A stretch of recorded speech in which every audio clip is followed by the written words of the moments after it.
Bom, então voltamos para a segunda etapa.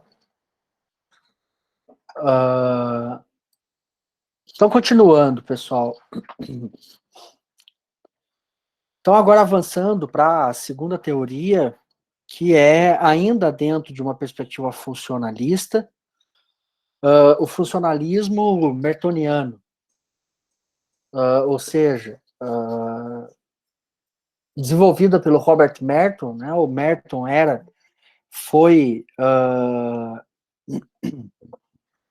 chegou a ser aluno do Durkheim, e ele vai desenvolver, então, já nos Estados Unidos,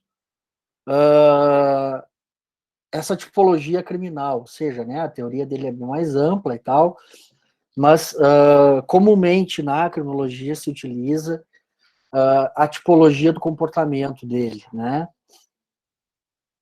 Primeiro, então, algumas questões preliminares, né, ou seja, ele adota ainda a ideia de uma sociedade de consenso, e também adota essa ideia de regularidade de comportamento, tá? E aí, ele vai acabar aplicando aqui, nessa tipologia, tá? A própria ideia de consciência coletiva, ou seja, que ele vai desenvolver a questão os nossos comportamentos, e isso aqui vale não só para os comportamentos criminais, como valem para qualquer comportamento de vocês ao longo da vida. Ou seja, e isso não define vocês, ou seja, isso define comportamentos de vocês em contextos diferentes. O que eu quero dizer com isso? Né? Comportamento de vocês a partir da consciência coletiva e a partir do que ele vai chamar, né, da conjunção de metas e meios para satisfazer essas metas, né, ou expectativas e metas. E aí, então, ele vai desenvolver essa tipologia de 5 tipos aqui, que na realidade nada mais são, e cada um de nós vai se desenvolver, vai se apresentar em diferentes momentos da vida, em cada uma delas, vamos dizer assim. E aí o primeiro deles, que ele vai chamar de comportamento de conformidade, em que o indivíduo, né, tem de maneira bastante introjetada essa ideia de consciência coletiva, né, ou seja, ele nutre as mesmas expectativas sociais que a grande maioria da sociedade, ou seja, sucesso profissional, casamento, família feliz, filhos, né, tranquilidade, etc, etc, etc. Né, e aí, então, ele vai colocar a questão de metas e meios, né? Ou seja, a ideia de meta seria as expectativas que a gente tem, né? E os meios que a gente tem para desenvolver. E aí, a partir disso, o nosso comportamento. E aí, por que ele vai chamar isso de um comportamento de conformidade? Né? Ou seja, a pessoa tem as metas, e aí aqui, sobretudo, eu gosto de utilizar alguns exemplos para ilustrar cada um deles. O indivíduo tem as expectativas, né? Tu faz lá o concurso para polícia, tu faz lá o concurso para juiz, tu faz o concurso para promotor, para defensor público e etc. E tu tem, né, imbuído toda aquela ideia de uma expectativa, né, de trabalhar para a justiça, né, de trabalhar, enfim, para fazer o bem, para produzir segurança, né, e etc. Quer dizer, tu está imbuído de uma consciência coletiva, e aí aqui pegando exemplos, sobretudo, do mundo jurídico, né, uma consciência coletiva jurídica, podemos assim dizer. Só que, e aí é muito interessante porque algumas dessas pessoas têm os meios para fazer isso tudo. Né? Tu como agente policial, ou mesmo como agente penitenciário, ou mesmo como promotor, ou mesmo como juiz, e aí eu vou pegar, e aí talvez já respondendo, tanto a Adriana quanto outra pessoa perguntaram, né, quando eu estava falando da questão da solidariedade orgânica. Tá, mas isso não é ruim para a prática, né, do juiz, do promotor, para a prática do sistema de justiça, de maneira geral, né, quando eu me referi àquela questão, né, de fazer algo ou não, pela promoção na carreira e etc. O juiz, ou o promotor, ou o policial, quando ele entra na carreira, tá, e eu estou pegando como exemplos pontuais e tópicos, tá, pessoal? Isso a gente poderia aplicar aí para vários outros exemplos, e eu vou dar um outro exemplo para vocês verem como isso se adequa bem a várias circunstâncias. Ele tem as metas, né? Todo mundo faz o concurso para, né, ser um bom profissional e etc, etc, etc, né? E vou pegar especificamente o exemplo do juiz do promotor. Ele tem os meios para fazer isso? Tem. Tem. Mas, em muitas ocasiões, ele vai ter que ir contra a própria máquina, contra a própria lógica de funcionamento do sistema. Né? Ou seja, um promotor pedir uma absolvição, né? Um juiz negar um pedido de prisão preventiva, né? E agora, o momento que vocês forem adentrando cada vez mais no estudo, na prática do direito, vocês vão ver o quanto esse tipo de coisa é comum. Vamos lá, eu vou pegar um exemplo bem pontual. Tem um juiz bastante famoso aqui em Santa Catarina, que é o João Marcos Buch, né, o juiz criminal um dos juízes criminais de Joinville, que é um baita de um juiz, um cara extremamente preocupado, né, com a questão prisional na região de Joinville, que é a maior cidade de Santa Catarina, né, e etc, etc. E ele sofre diversos problemas de volta e meia ser denunciado em corregedoria, né, por viver, né, volta e meia indo fazer visita nos presídios para saber como é que tá as condições, né, e etc, etc. E ele sofre diversas, pode-se dizer, perseguições dentro da categoria a qual ele faz parte, por conta de que é um juiz garantista. Né? Ou seja, então, a regra geral, infelizmente, a Adriana mandou uma mensagem no intervalo. A regra geral é de que tu tem as metas, tu entra na carreira, tu quer ser um bom profissional, né? Tu quer ser um defensor da justiça, né, do processo célere, né, do processo imparcial e etc. Né? E tu tem os meios para fazer isso? Tem. Mas ao longo do tempo tu vai sofrendo um processo de acomodação e conformismo com a lógica de funcionamento do próprio sistema, a qual tu faz parte. Olha, para eu fazer tal coisa, eu vou ter que me dispor com o promotor, que eu estou com ele todos os dias, ou eu vou ficar mal visto na cidade a qual eu estou lotado, ou eu vou aparecer no jornal, o juiz que solta, e etc. E isso tudo, ao longo do tempo, vai fazendo com que, mas para eu fazer tudo aquilo que eu esperava e pretendia fazer quando eu entrei, eu vou ter que me incomodar, e me incomodar bastante. Tu tem os meios para? Tem.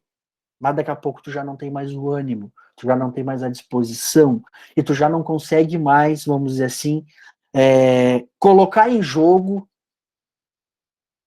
a tua qualidade de vida, o teu descanso, o teu tempo de trabalho, tu vai ter que trabalhar mais, e etc. Né? Ou seja, o Robert Merton vai chamar isso de um comportamento de conformidade. Deixa eu... Então, atrito não é uma coisa comum. Qual o promotor mais comum, tá, Adriana? Não, teu marido é advogado, acho que tu deve acompanhar de perto isso, mas com o juiz, e aí como eu estava falando, para você ter uma ideia, né? Tu atuar como advogado numa comarca pequena, né, é uma coisa. Tu atuar numa comarca grande é outra.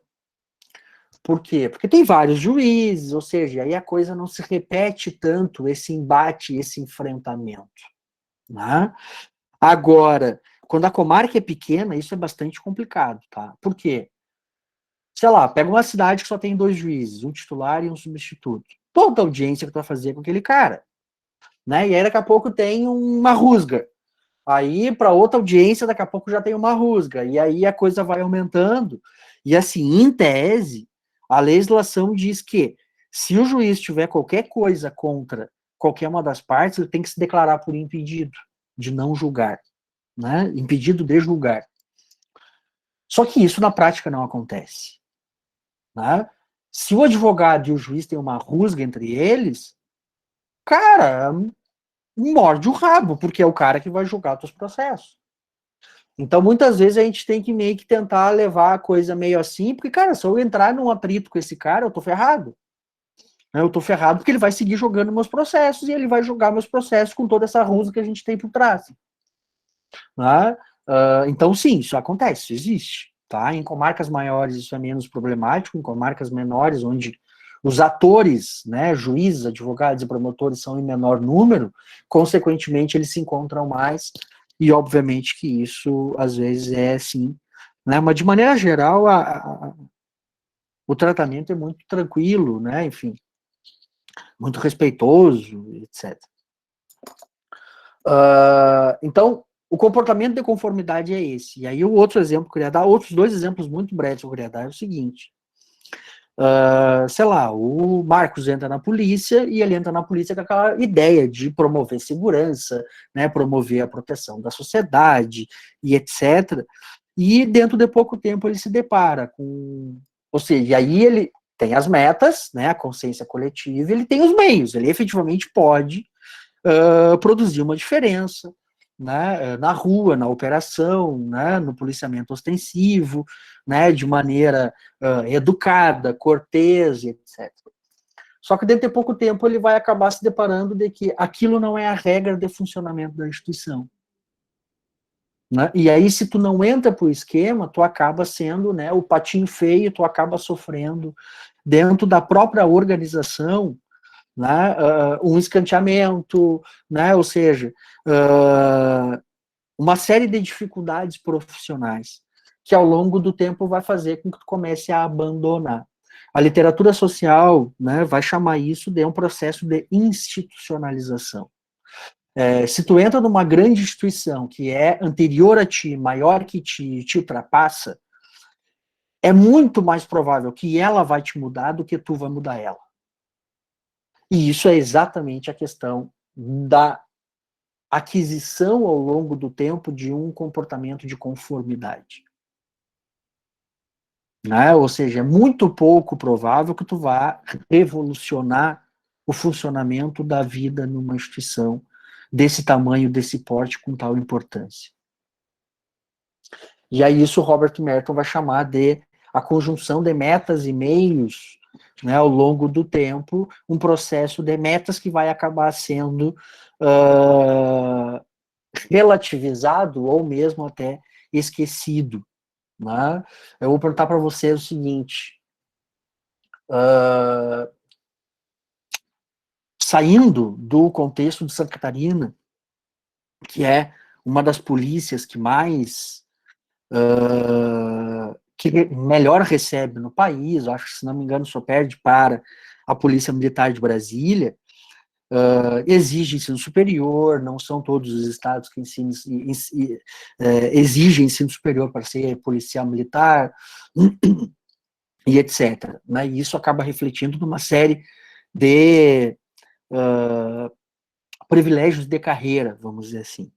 Agora, pensa tu, sei lá, virando brigada militar, que é o paralelo da polícia militar, né, no Rio Grande do Sul se chama brigada, tu entra na brigada militar para receber um dos piores salários da polícia militar no Brasil, R$ 1.500.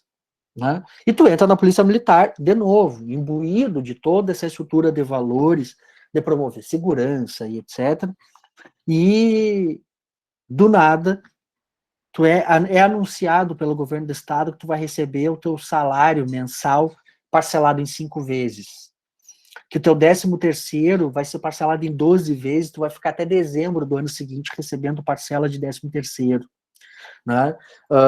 E de que? Ou tu vai te adequar à lógica de funcionamento da instituição,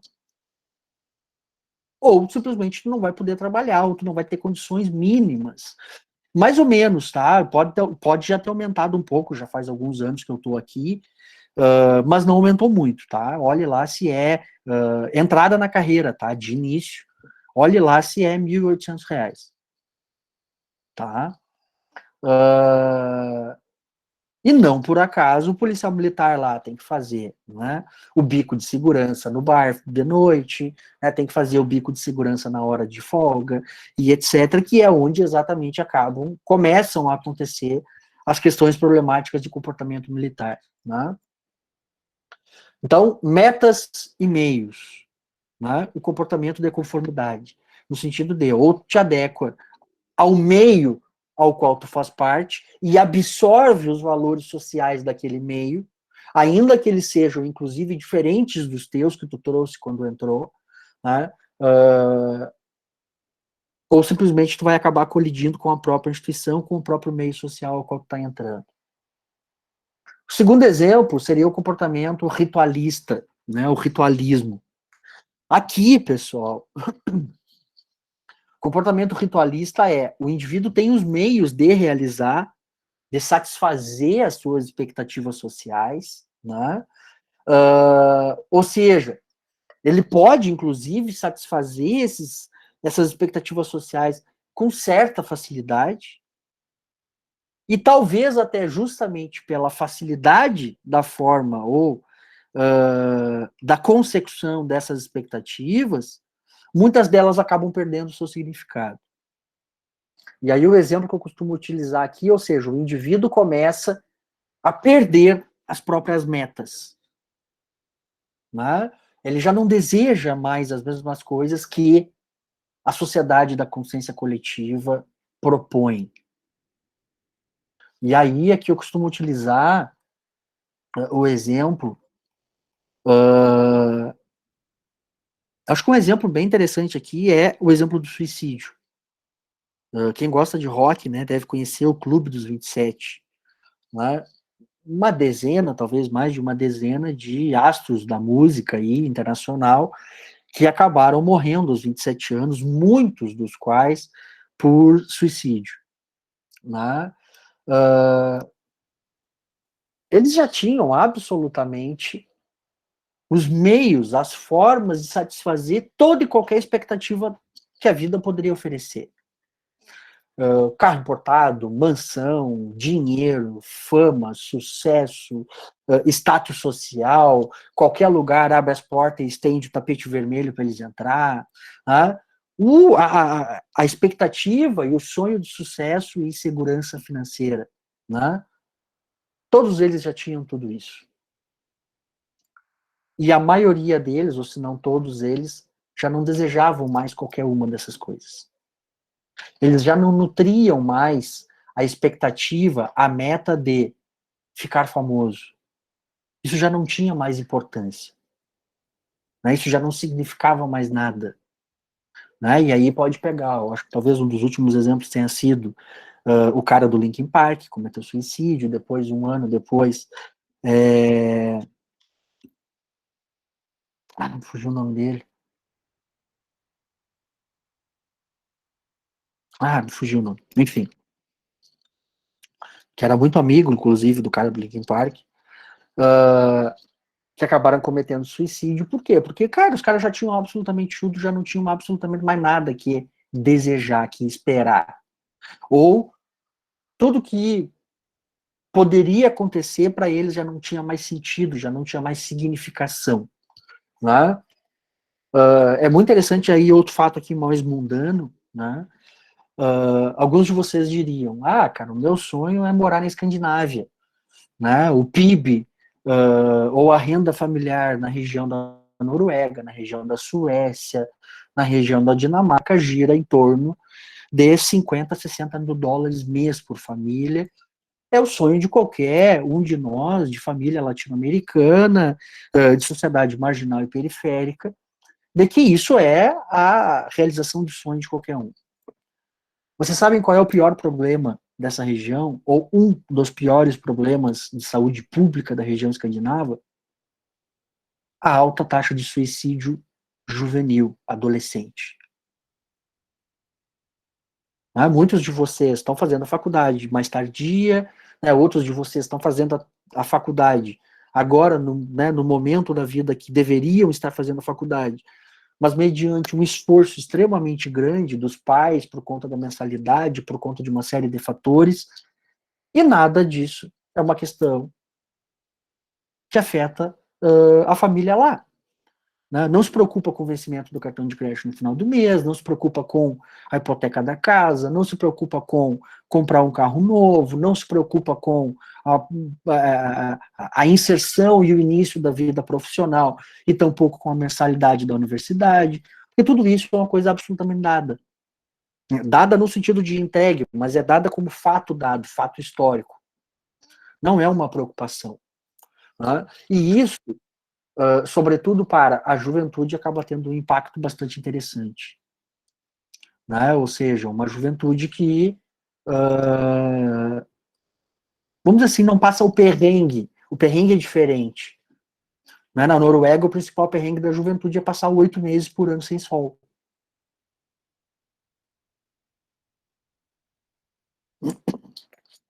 Não, tem vários estudos, Adriana, do que provoca, né, depressão por falta, né, de convívio, né, uma série de coisas. Né, a falta de convívio é talvez uma das coisas, a gente está pensando agora, né, a gente está praticamente 1 ano e meio de pandemia, né, faltam 2 meses para 1 ano e meio de pandemia, em que nós nem estamos sem convívio. Né, volta e meia tu vai pro Rosa, faz um aglomerinho, né, e etc. Agora, quem vive na Noruega é isso desde sempre. Né? Ou seja, a Noruega, Dinamarca, Suécia tem um alto índice de suicídio sempre, né, por conta de vários fatores, entre eles a questão do baixo convívio, né, por conta do frio, por conta da não incidência de luz solar, etc. E certamente também tem outras explicações além disso. Mas o que eu quero chamar a atenção aqui é o comportamento ritualista. Né? O comportamento ritualista é o indivíduo já não nutre mais as mesmas expectativas que a consciência coletiva proporciona, o que a consciência coletiva coloca como geral. Né? E o inverso é exatamente o comportamento de apatia, né? O comportamento apático. Ao mesmo tempo em que o ritualismo, o indivíduo tem todos os meios para satisfazer suas expectativas, mas ele já não tem mais as expectativas, né? A apatia é o indivíduo não tem condições absolutamente nenhuma de alterar e satisfazer as próprias necessidades e expectativas sociais. E isso, ao longo de, inclusive, um curto, médio espaço de tempo, acaba mortificando a própria esperança em aquilo ser alterado. Né? Ou seja, ele não deseja mais. Ele não deseja. Né? Ele simplesmente vive o dia a dia e tenta se manter vivo. Muitos, inclusive, nem esforço fazem para se manter vivo. Porque se ele morrer, não vai fazer diferença nenhuma para ele. Né? Aí aqui o exemplo que eu costumo dar é uma pessoa moradora de rua. Né? Isso é um pleonasmo. Né? Morar na rua. Né? Ou seja, o indivíduo não tem os meios, absolutamente nenhum. Né? Às vezes a gente ouve algumas imbecilidades do gênero. Ao invés de estar pedindo moeda no semáforo ou pedindo uma comida de porta em porta, por que não vai procurar um emprego? Meu filho, essa pessoa não tem nem certidão de nascimento, ela não sabe nem que dia ela nasceu. Ela não toma um banho há 3 meses. Tu vem querer me dizer que é simplesmente o fato dela ir, largar o que ela está fazendo e procurar um emprego, que a situação dela vai mudar? Não vai. Ela chega num estágio de degradação, tanto material quanto de expectativa, que a situação dela é uma coisa absolutamente impossível de ser alterada sozinho. Quando ele chega na janela do teu carro para pedir uma moeda, tu não levanta o vidro, tu não baixa o vidro de medo. Quem dirá dar um emprego para um cara desse? Beleza, ele vai pegar um emprego, ele vai trabalhar, vai dormir onde? Ele vai trabalhar e depois vai dormir embaixo da ponte. Vocês acham que isso não altera a capacidade laboral do sujeito? Ou seja, e aí o exemplo que eu costumo dar é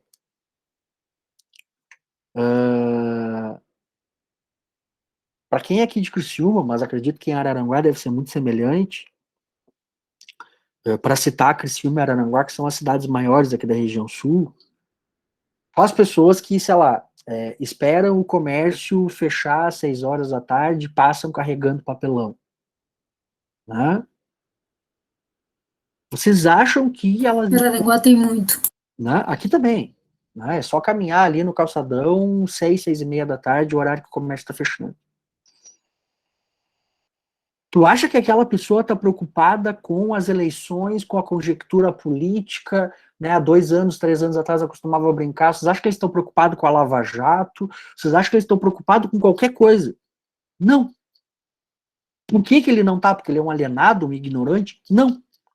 Porque ele simplesmente está focado demais em sobreviver.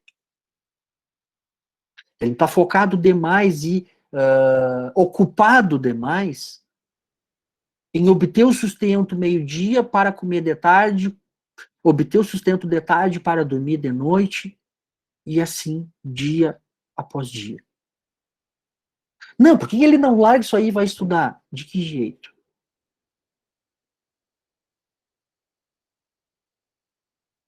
Se pratique, chega em casa, a comida tá quentinha, a caminha tá arrumada, né? Tenho dinheiro para gasolina, eu tenho dinheiro para o ônibus, tenho dinheiro para o caderno. Para ti, a faculdade já é um processo difícil.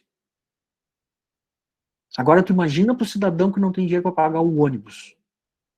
Ou ele chega em casa, ou ele nem uma casa tem para voltar. Como é que faz para alterar essa situação? Não depende só dele. Simplesmente não depende só dele.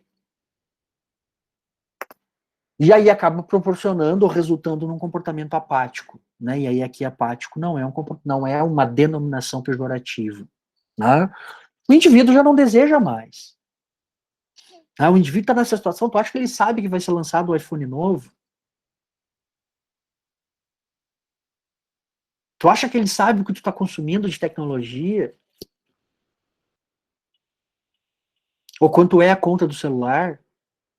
Ou para que valor foi a gasolina? Não! Porque isso simplesmente não faz parte do mundo do cara. E simplesmente não faz parte do espectro dele de coisas que, inclusive virtualmente, ele pode obter num futuro médio e longo. Acaba resultando, então, num processo de, ok, isso não é para mim e paciência. Eu não quero. Eu não quero porque não é me dado querer.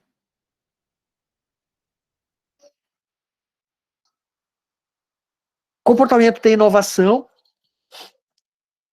o indivíduo tem as metas. O indivíduo tem as metas, sucesso profissional, segurança econômica, uma boa casa, andar num bom carro, nas férias ir viajar. Tá, mas todos nós queremos isso. Exato. Isso faz parte da nossa consciência coletiva. Todos vocês querem ter um bom escritório, ter um bom cargo público, andar num bom carro, no final do ano poder, né, nas suas férias, poder fazer uma viagem de descanso com a família, poder tomar o bom vinho, poder assar uma carne. Ok, não tem nada de errado aí. O problema é que nem todos têm os meios para satisfazer essas expectativas. E antes do indivíduo chegar nessa condição em que ele já não nem deseja mais, quase que inevitavelmente ele vai passar por isso aqui. de não ter os meios. Ou tu acha que só tu quer o telefone novo recém-lançado? Ou tu acha que só tu quer trocar de carro? Ou tu acha que só tu quer assar a carnezinha no final de semana e tomar cerveja? Todo mundo quer. A questão é que nem todo mundo vai ter os meios legítimos para satisfazer essa expectativa. Um dos filmes que eu mostrei para vocês, que eu indiquei para vocês, salvo engano, era O Memórias de uma Guerra Anunciada ou O Prisioneiro da Grade de Ferro. Não lembro qual dos dois, tá? Em que Memórias. o cinegrafista vai assim numa carceragem no Rio de Janeiro e fala com um cara que tá preso, tá na grade. E pergunta, o que tu fez? Eu roubei. O que tu roubou? Eu roubei um Mizuno, um tênis. Né? Hoje em dia o Mizuno já nem é. Na minha adolescência, Mizuno era o sonho de qualquer adolescente. Né? Hoje em dia já não. Mas quem, né, gosta de tênis, gosta de andar bem vestido, sabe que o Mizuno custa, hoje, se tu pegar um Mizuno top de linha, ele custa R$900, R$1.200. Ou seja, o salário mínimo.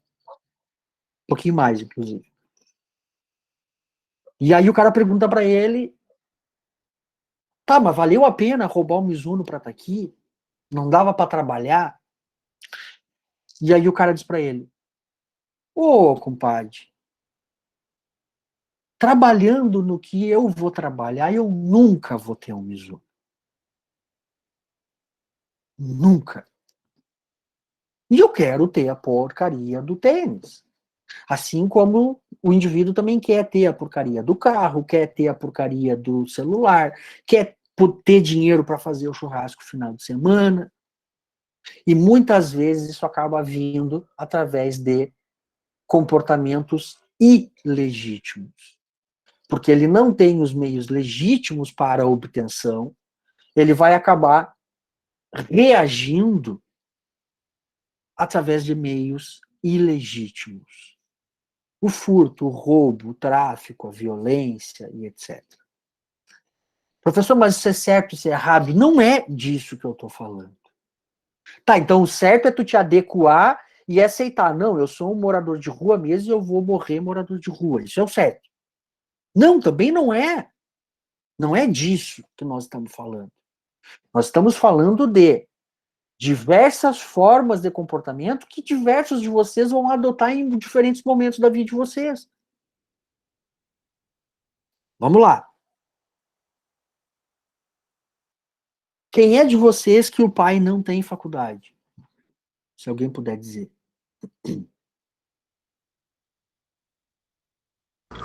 Eu não tenho. Tá? Alessandra e o Marcos. Tá? Tu acha que ele não tem faculdade por quê? Porque ele nunca quis crescer, nunca quis estudar, nunca quis algo mais do que ele tinha? É óbvio que não. Porque em algum momento ele queria estudar, queria crescer, queria ganhar mais, queria uma posição melhor no mercado de trabalho, né? Mas não tinha os meios. E aí, a partir de um dado momento, sei lá, quando ele teve o Marcos, quando ele teve a Stephanie, quando ele teve a Iris, ponto, a minha vez já passou, a minha hora já passou.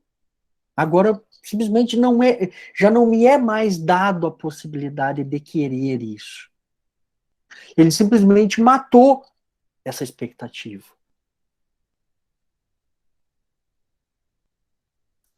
Da mesma forma, ou seja, ele adota, e como eu falei, o comportamento apático não é em absolutamente tom nenhum de pejoratividade isso aqui. Para vocês verem como isso aqui não é só comportamento criminal. Alguns, não, beleza, eu já criei o Marcos, eu já criei a Stephanie, eu já criei a Alessandra, eles já fizeram a faculdade deles, agora vou eu fazer a minha. Com 50 anos, 55, 60. Tu acha que o cara que tá fazendo faculdade com 60 anos é porque ele quer fazer depois de velho? Porque não deu para fazer antes. Ou seja, ele sempre quis a faculdade, mas antes ele não tinha os meios. Gente, eu dei aula para um aluno aqui na Unesc, não lembro que semestre, faz um tempo já, que uma vez me dou muito bem com ele, até hoje tenho uma admiração monstruosa, já é formado, advogado, etc. Mas uma vez ele chegou para mim e disse, professor, para vir à aula, eu venho a pé e eu volto a pé às 11h30 da noite. 25 quilômetros para ir e para voltar. Ou é assim ou eu não faço faculdade. Isso é um comportamento de inovação. Ele não tinha os meios para fazer, mas ele queria fazer. Vai dar um jeito. Da mesma forma que isso se aplica à vida correta, isso também se aplica à vida, aspas, caixa alta e alerta bem grande de uma vida considerada incorreta. É incorreto o menino de Copacabana querer ter um celular? Vocês lembram daquele filme brasileiro?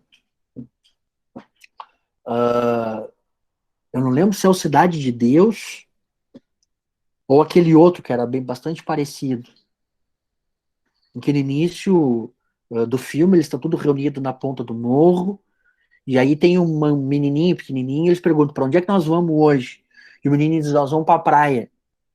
Aquele menino nunca tinha ido para a praia. Tá correto ele se acostumar? Não, a minha vida é no morro mesmo, eu vou ficar aqui. Ir pro posto 9 de Copacabana não é para mim. Ele não pode desejar o que o turista sueco tem. Ele não pode desejar o que tu tem, né? O boné, o óculos, o celular, uma tarde na praia tomando uma cerveja. Pode. A questão é, e aí o que eu quero chamar a atenção aqui é, cada um de vocês vai passar por isso aqui em algum momento. Quando vocês passarem num concurso, né? Ou quando daqui a pouco vocês ficarem muito ricos e simplesmente verem que aquilo não era o que tu esperava que fosse, aquilo não te dá, não te der a satisfação que tu esperava que te desse. Ou quando simplesmente tu te vê no mato sem cachorro, sem os meios e não conseguir mais nem nutrir as expectativas que tu tinha quando era mais novo. Ou quando tu continuar nutrindo as expectativas e não tiver a forma como realizá-los. Vejam como cada um de vocês vai se colocar aqui em diferentes momentos da vida de vocês. Seja essa conduta e esse comportamento legal ou ilegal. Aqui a questão não é se é crime ou não. Aqui a questão é como é que a gente se comporta em diversos momentos. E aí, por fim, o comportamento de rebelião. O que é o comportamento de rebelião? O indivíduo, ele nutre metas e expectativas de vida que não são as metas e as expectativas de vida da sociedade como um todo. São outras. São metas e expectativas de vida alternativas. E da mesma forma, ele também vai desenvolver meios de satisfação dessas metas e dessas expectativas alternativas. Sei lá, o Marcos vai sair do meleiro e vai resolver virar hippie. Morar em Pântano do Sul, em Florianópolis, no meio do mato, plantando o que ele come, desenvolvendo o cosmético que ele precisa consumir para não ficar fedorento, e até mesmo fazendo a própria roupa. A gente tem muita gente que vive assim. Um dos meus colegas de doutorado vivia assim. né? Mas é toda uma estrutura de vida completamente diferente. Eles não tinham uma televisão em casa, eles só tinham um computador por conta da questão do trabalho, né? A roupa eles fazem, desde a roupa, somente comida e coisa artesanal, coisa plantada em casa, o cosmético e o material de limpeza era tudo produzido por eles mesmos. É toda uma estrutura de vida diferente. Quem é que assistiu aqui o filme maravilhoso chamado O Senhor Fantástico?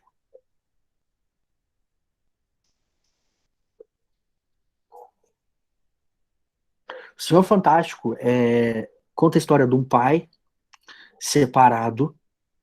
Capitão Fantástico, obrigado, Luiz, esse mesmo. Capitão Fantástico, esse aí. Eu sempre esqueço o nome do filme, tá? O Capitão Fantástico é um filme conta a história de um pai que tem, não lembro se 3 ou 4 filhos, né? Meninos e meninas. E ele é divorciado de uma mulher que era, acho que ele é viúvo, não lembro. Mas a família da esposa era podre de rica, podre de rica.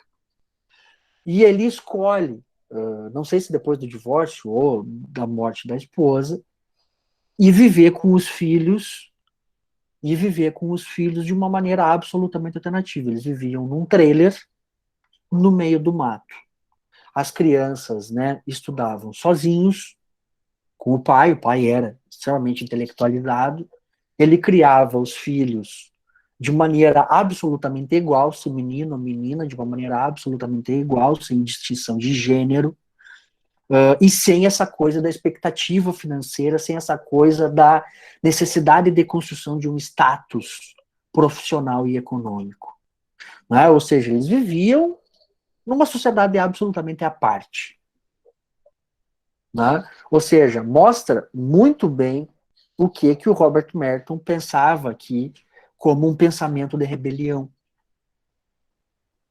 Né? Ou seja, quando a gente olha, sei lá, o pessoal vive numa comunidade à parte no interior da Noruega. É porque a vida que a Noruega, com todo o seu aparato econômico, expectativa, não satisfaz. Então esses caras vão viver numa comunidade, num grupo absolutamente à parte. Tem um monte de filme mostrando isso. Tá? Bom, volta e meia aparece aí um jornal, olha, um cara nos Estados Unidos foi encontrado no meio de uma floresta no estado tal e ele vivia lá ou vive lá há mais de 40 anos. O cara era um baita do intelectual, muito bem empregado e daqui a pouco do nada, e cara, não é isso que eu quero para mim, eu vou viver no mato sozinho. Né? Isso é um pensamento e um comportamento de rebelião. Não é? Porque os valores sociais da consciência coletiva geral não me servem, não me satisfazem, não me representam. E, portanto, para eu desenvolver valores e metas alternativos, eu vou ter que automaticamente também desenvolver meios alternativos de satisfação dessas expectativas e valores sociais.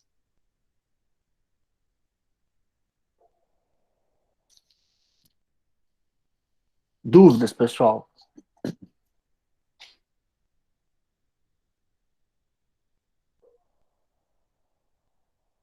Comentários, o que vocês acham disso? Uma loucura sem tamanho, alguns devem estar pensando.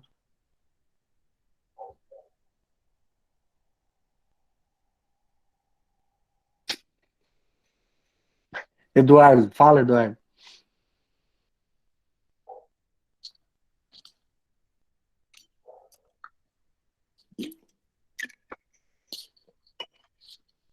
Vocês não viram agora há pouco tempo? Acharam um americano que vivia há mais de 30 anos na floresta. O cara era um baita de um cientista, etc., e simplesmente sumiu. A família já tinha dado como morto, né? Primeiro como sequestrado, depois como morto. Agora, há pouco tempo atrás, deu uma matéria nesse sentido. Ou seja, então isso aqui não é uma questão de certo e errado. É uma questão de como cada um de nós absorve e reage às expectativas que a sociedade nos coloca e aos meios que cada um de nós tem para satisfazer essas expectativas. Ou seja, é a forma como cada um de nós vai reagir em diferentes momentos de adversidade. Porque é no momento de adversidade que tu vai confrontar isso aqui. Não, eu quero, mas eu não posso. Eu quero, mas eu não tenho como. Como é que tu vai reagir diante disso? E, na verdade, isso aqui nada mais é do que 5 formas de reagir diante dessa dualidade. Eu quero, mas eu tenho ou não tenho como fazer. E isso ajuda, em grande medida, também a gente pensar o comportamento criminal.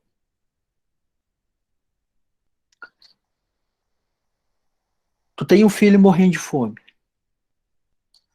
Ou tu deixa ele morrer de fome, ou tu vai cometer um furto. Já que o trabalho já não faz parte mais das tuas metas há 6 meses. Uma pessoa que está desempregada há mais de ano. São diferentes formas de reagir. Tá certo, tá errado? De novo, não é disso que eu tô falando. A gente tem que tentar entender como é que as coisas acontecem.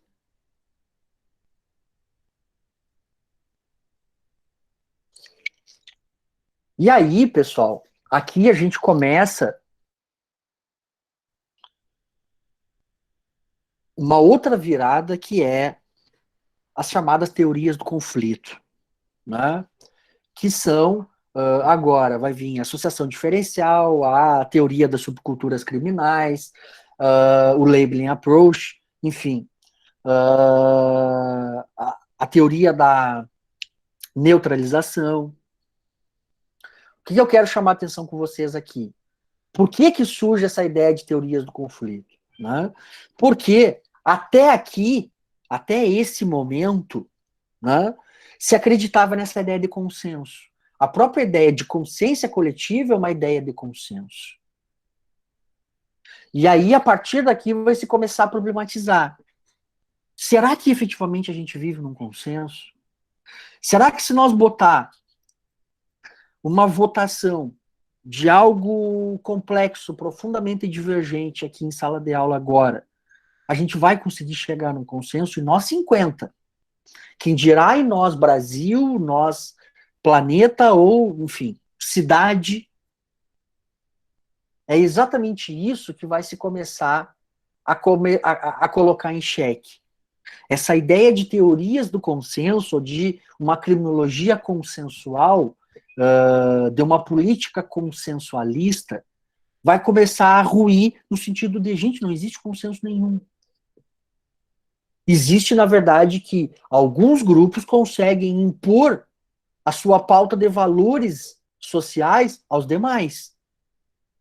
O que não quer dizer que de nós 46 agora, né, o que não quer dizer que todos vocês concordem com a existência da lei seca, que todos vocês concordem com a pena atribuída ao furto, que todos vocês concordem com a criminalização das drogas, que todos vocês concordem com a lei dos crimes hediondos, que todos vocês concordem com a lei dos crimes econômicos. É óbvio que não. O que existe, na verdade, é uma pauta de imposição de comportamento, de tutela de valores sociais que são, sim, importantes, mas não igualmente importantes para todo mundo.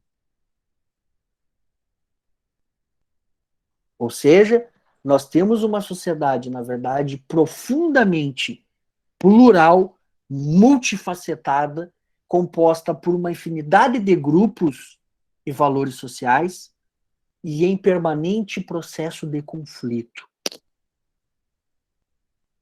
E isso não é consenso.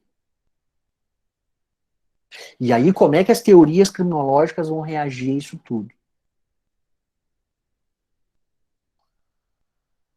E aí é muito interessante porque já no Robert Merton a gente já vinha falando, né? O Robert Merton já era no cenário norte-americano, e do Robert Merton em diante, todas as teorias vão acabar surgindo no cenário norte-americano. Né? E agora, mais ainda, e aí aqui eu coloco, né, é um verdadeiro laboratório a céu aberto. O que quer dizer isso, pessoal? E por que isso?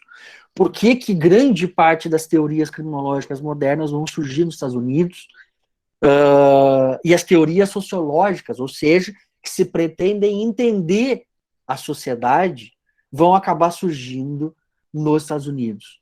É porque eles são melhores que nós? É porque eles são mais inteligentes, etc? Não, nada disso. Né? É porque simplesmente a sociedade norte-americana, ela passou pelas etapas de crescimento, pelo grande boom de industrialização, de urbanização, de crescimento, de intensificação, de imigração, de maneira muito rápida.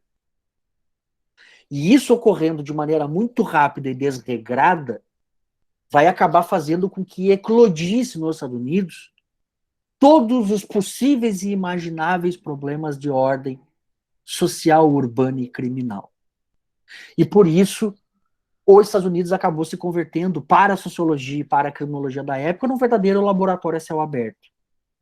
Não precisava pegar os presos, que nem o Lombroso fez, fazendo da prisão o seu laboratório, lá onde tinha ratinhos encarcerados, né? Quando a própria sociedade norte-americana era um rico de um lugar para interpretar e analisar e explicar e formular teorias acerca do desenvolvimento, crescimento, crise e crescimento excessivo e todos os seus problemas decorrentes de um determinado modelo de sociedade. E aí vão começar a se desenvolver, sobretudo, as teorias criminológicas, sociocriminológicas ao longo do século XX, sobretudo a partir da experiência viva da sociedade norte-americana. E aí a gente começa com a associação diferencial, mas, dado a hora, eu acho que eu não vou nem começar isso aqui, vou deixar para a semana que vem, porque, enfim, isso aqui demanda um tempinho, aí depois a gente tem as teorias das técnicas de neutralização, que eu gosto de trabalhar junto com a associação diferencial, e aí depois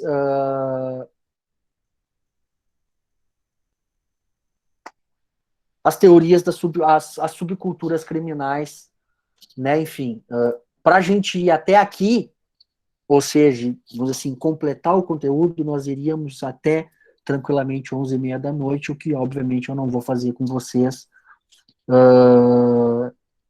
uma semana depois da prova. Né? Então hoje a gente vai parando por aqui. Semana que vem voltamos a partir desse slide, tá? E aí concluímos, então, as teorias liberais, chegando até o labeling approach e as críticas ao labeling approach. Essa semana eu não fiz nenhuma atividade, né? Porque aí a semana que vem a gente faz uma atividade pegando esse conteúdo como um todo, tá? E também para dar aí uma folguinha para vocês por conta da prova. Eu vou só parar a gravação aqui, se alguém